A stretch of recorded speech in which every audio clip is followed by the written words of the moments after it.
The attack on our country on September 11, 2001 is something that I will never forget. We were in shock as we watched the Twin Towers fall, heard the news of the plane crashing into the Pentagon. The fear and uncertainty were palpable. And then came the news of the crash in Shanksville, Pennsylvania, and the 40 passengers and crew of United 93 who gave their lives to prevent another attack. Near Shanksville, about 80 miles south of Pittsburgh, the site of one of the two United Airlines aircraft crashed. We presume terrorists behind this, what their destination was, what their target was. We can only presume, we can only guess.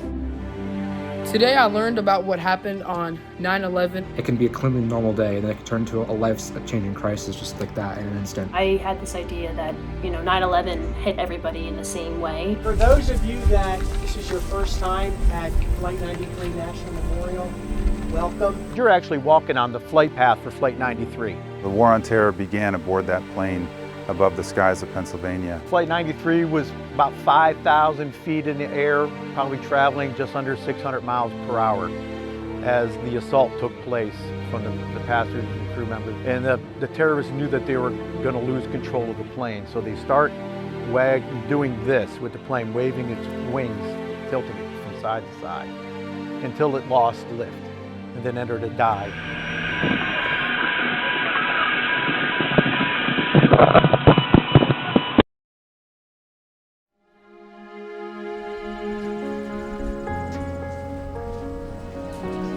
You can see the boulder that marks the actual impact site of Flight 93.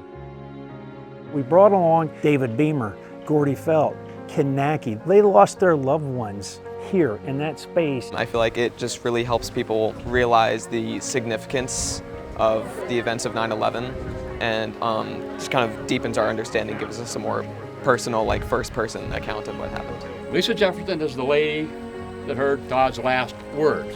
Todd played a great role in that because when he told the guys, "Are you ready?" I assumed that they were waiting on his cue. Then they responded to him and he said, "Okay, let's roll." When you think about those two words, let's roll, make that your call to action. Do the right thing. In school, we learned about it, but we didn't go as much into depth as we could.